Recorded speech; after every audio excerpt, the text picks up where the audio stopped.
Hi students, let us now look into the experiments which we are doing in our welding shop. As you all know, there are a lot of safety instructions for the students in the welding shop. You can just go through the safety instructions listed in the video. It is very strict that we have to adhere to all the safety norms which are kept in our lab. So we have to use necessary precautions as well as safety gadgets. Now we look into the various welding joints. So as you know, corner joint, this is one of the common joints which we generally make. You can see the image. Then we have a T joint where the workpiece is set in a T shape and you can see the welding position. And this is slab joint where the workpieces are overlapped and you can see how the weld position is. Also you can see butt joint where the workpieces are kept in the same level and in the middle it is welded in a small group. Now we can look at the welding positions. See 1G position where it is straight welding on top. Then there is 2G position which you call as horizontal welding. And then we have vertical from bottom to top 3G position. Then we have 4G position which is generally call it as overhead position where we weld from the bottom. Then we have pipe joints 5G position, then 6G positions where we chamfer it in 45-degree angle. Now these are the safety gadgets. This is apron. Then we have safety shoes, gloves, then we have helmet, hand shield, wire brush, chipping hammer, then we have files are there, tri-square which we use for making sure that it is aligned properly. Now this is the welding generator. Okay, this is an inverter type welding machine as you call. This is there is a positive connection which is given to the earth clamp and the negative is connected to the holder as you see this the welding holder, and you can adjust the amperage. Then this is actually the workpiece. You can take the workpiece and as per the requirement we can keep the joint aligned for preparing for welding. So we have to file it first and then you have to keep it, say suppose if it is lap joint, you have to keep it overlapped. First you have to spot weld on both sides to keep it aligned and then you do the welding. So just like this using a welding rod. Okay, this is a welding electrode of 3.15 mm. Okay, now the workpiece is set for welding.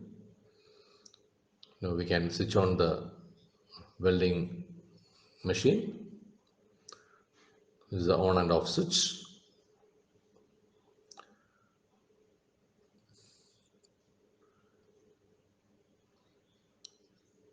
And then we can adjust the amperage according to the welding rod which you are using. Now we first we do a spot weld on both ends, so you can just check whether the arc is striking, and then you do a small spot welding on both sides. You do the spot welding as you can see. We make sure that it is aligned properly, and on the other side also we can have a spot welding. You have to make sure that you're not touching the hot specimen, okay, with your bare hand, and you can use the chipping hammer to just clear. As you know, the flux will react with the impurities and form slag, Okay, so you have to clean in between. This view is through the welding glass, and now you can see it directly. So in one pass, you just do the welding straight and slow. Make sure that enough weld material is getting filled. Now the welding is done. This we can call it as the first run, so we can do the chipping after that. So using the chipping hammer, you can clean the workpiece. We can remove the slag which is formed on the top, and you just clean it properly. And now we can do the welding again on the other side. We should not be so close to the weld joint. We have to be standing a little bit far, so that there can be a lot of spatters which will be coming. The weld completed. So we have to use safety glass or helmet even while chipping, or else sometimes this hot flux or hot slag can just throw it in your face. And then you can just clean with the wire brush. We have to make it clean. The workpiece should be neat and clean after the welding. So we can do a second run always. Suppose if you feel like that the weld is not filled properly, you can always go for a second run. This can be done if necessary, but it is not compulsory. So now again after that we have to chip. So we should be using all the safety measures while doing the chipping the hot flux. It is cleaned. So we remove all the slag. So as you know, the flux will react with the impurities and form slag. Now this is another one for butt joint. So what you have to do is first you have to file for 45 degrees. Okay, you make a filing 45-degree angle. So on the edge, okay, for both the workpiece to be joined has to be filed. You can keep a 1 millimeter space, or else sometimes the edge will completely get melt. So that is why we are leaving a 1 millimeter on the bottom side. The second workpiece is also filed similarly.